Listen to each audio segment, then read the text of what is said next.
नमस्कार, capital TV देख रहे हैं आप। मैं हूं आपके साथ पूजा।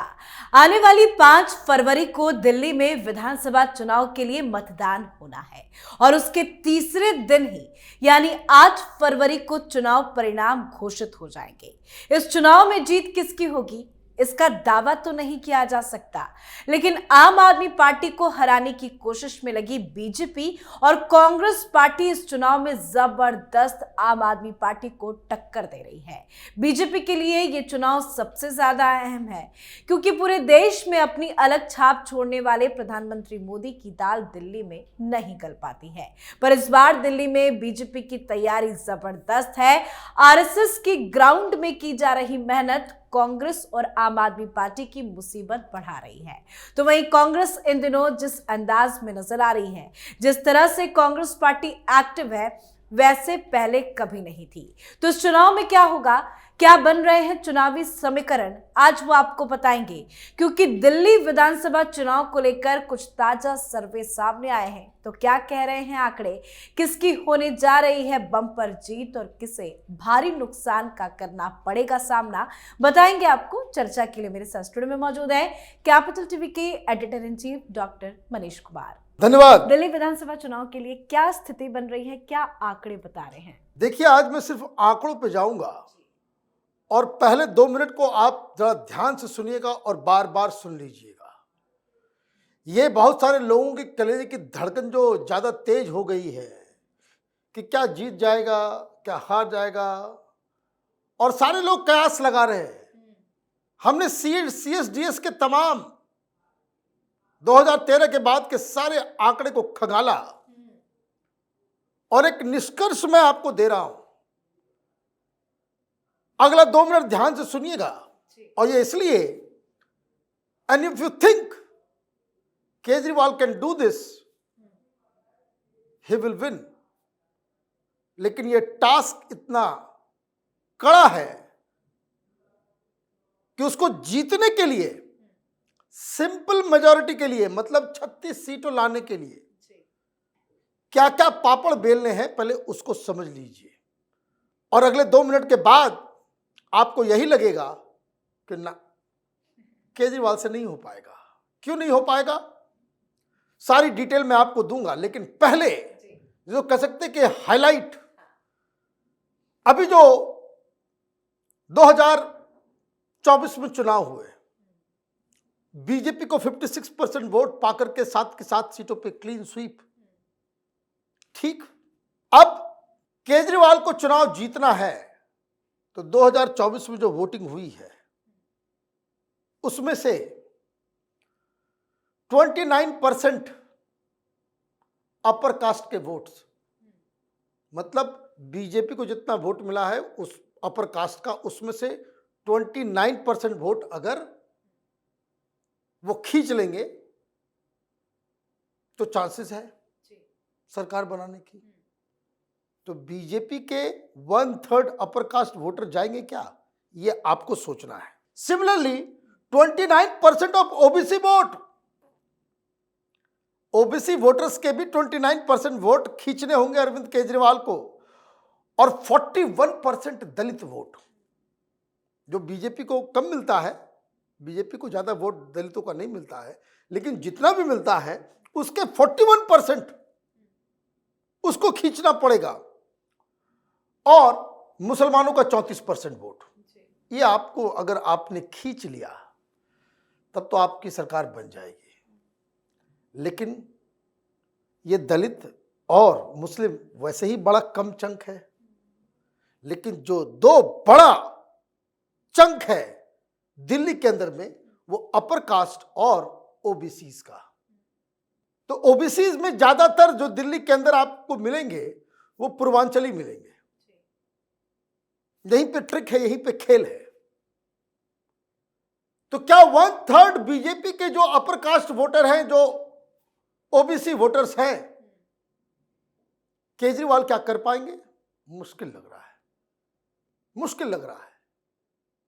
क्यों? क्योंकि अभी मैं आपको बताऊंगा ये जो 2013 के बाद से ये जो इनका जो ग्राफ है, कैसे अप डाउन हुआ, वो बार बार 2015 हो, 2020 हो, वो केजरीवाल इस तरह का स्विंग करवा पाए, और इस बार क्या परिस्थितियां हैं जिस वजह से ये स्विंग होता नजर नहीं आ रहा, और जिससे ये रिजल्ट जो है बिल्कुल साफ साफ नजर आ रहा है।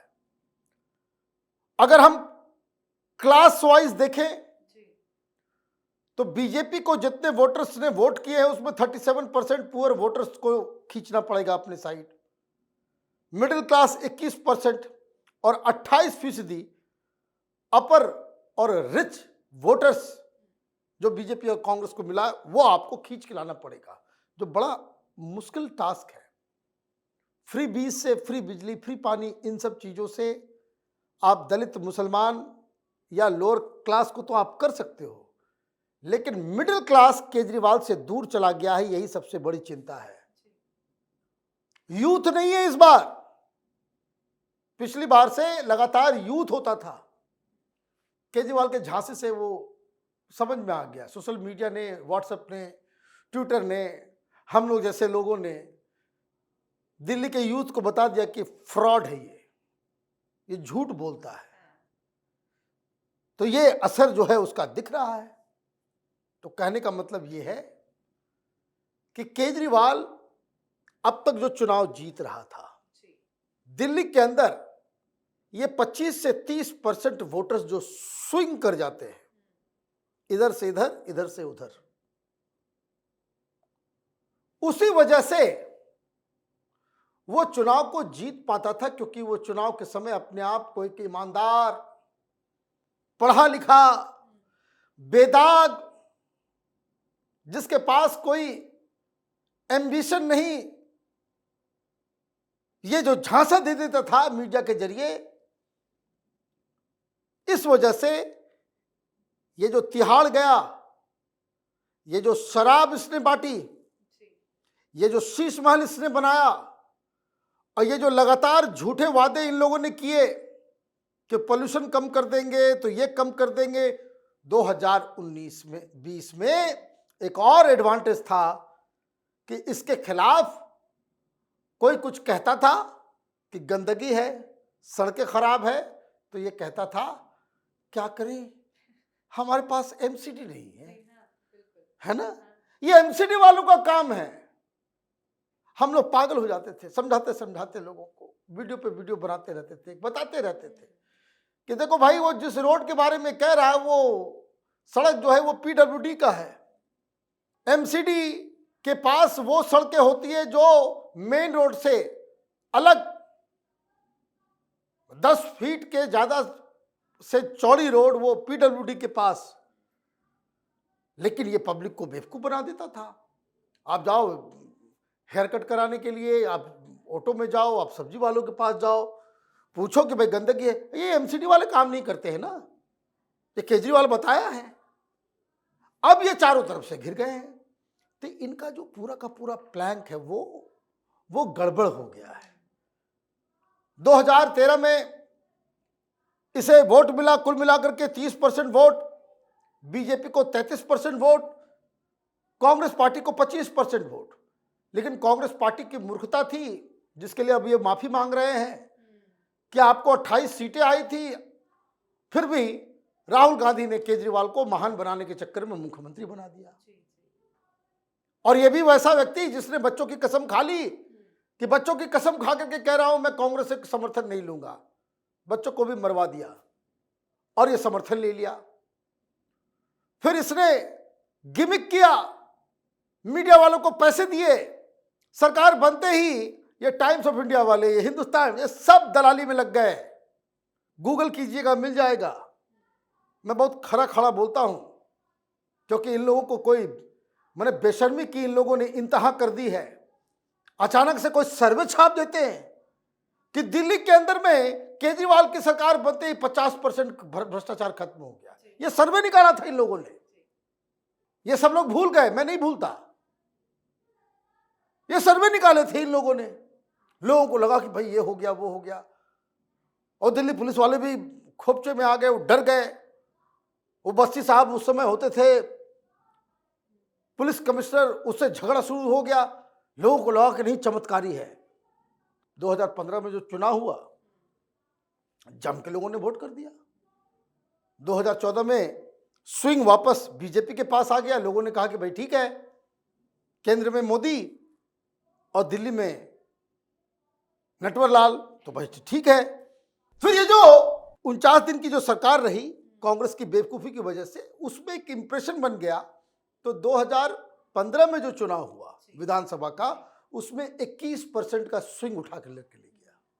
लेकिन फिर 2019 में आम आदमी पार्टी 36% वोट लूज कर गई। जितना विधानसभा में पाई उसका 36% वोट डाउन, कोई 18-19% वोट मिला था इनको। मतलब वो तमाम वोटर्स जो है वो उधर चले गए। लेकिन फिर मीडिया में मिथ्या प्रचार और सारी चीजें करके इसने पब्लिक को बेवकूफ बना करके विधानसभा चुनाव में फिर 36% गेन कर गया। 18% बीजेपी का वोट कम हो गया, 18% कांग्रेस पार्टी का कम हो गया। और उस समय वही सारी चीजें थी कि ये फ्री वो फ्री, ये सारी चीज बसेस फ्री कर देंगे तो नया, तो ये चुनाव जीत गए। लेकिन लोकसभा आते आते मामला फिर आम आदमी पार्टी के खिलाफ गया। अब देखिए, कई सारे लोग कहते हैं कि भाई पिछले बार 2 बार कमाल किया केजरीवाल ने, इस बार भी कर देगा। अरे भाई हलवा पूरी है क्या? 10 साल में आपका परमानेंट वोटर हो जाना चाहिए। 10 साल तक अगर आपने परमानेंट वोटर नहीं आपने बनाए तो ये मानना पड़ेगा कि आपका जो स्ट्रेंथ है वो, जो आपके परमानेंट वोटर अब तक बन पाए हैं, वो जो लोएस्ट वोट आप पा रहे हो लोकसभा के अंदर, उससे फालतू आपके पास वोटर नहीं है।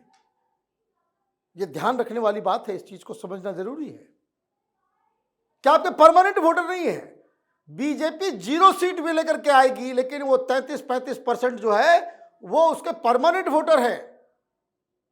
क्या आप मैच कर पा रहे हो? नहीं कर पा रहे हो। तो जो मैंने शुरू में कहा कि कुल मिलाकर के 30% का स्विंग केजरीवाल को अपनी तरफ खींचना पड़ेगा, नहीं हो पाएगा।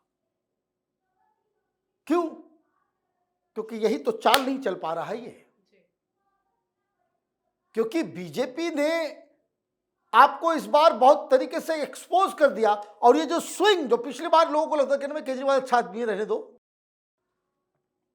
ये शराब, ये 9-9 लाख का पर्दा, 4.5-12 लाख रुपए का वो कमोड, ये शीश महल, ये एक के साथ एक शराब फ्री, ये सारी चीजें हॉन्ट करेगी।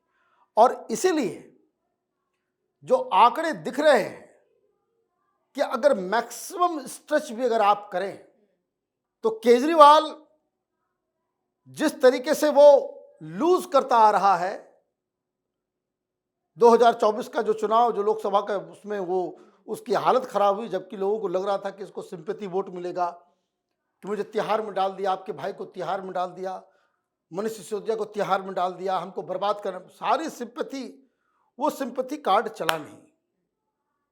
तो ये लोग विधानसभा में भी नहीं चल रहा है। तो जो एक्सपर्ट्स बता रहे हैं कि जो एक्चुअल हालात है उसमें कांग्रेस पार्टी 7 से 10% के आसपास वोट पाएगी। केजरीवाल वो मैक्सिमम जाएंगे 40 से 42%। और भारतीय जनता पार्टी जिस तरह से अपने वोट को रिटेन कर पा रही है, वो 47 to 48% के आसपास वोट पाएगी। मतलब लोकसभा से कुछ घटेगा, 5-6% घटेगा, लेकिन 47%, 48% के आसपास बीजेपी को वोट आना है।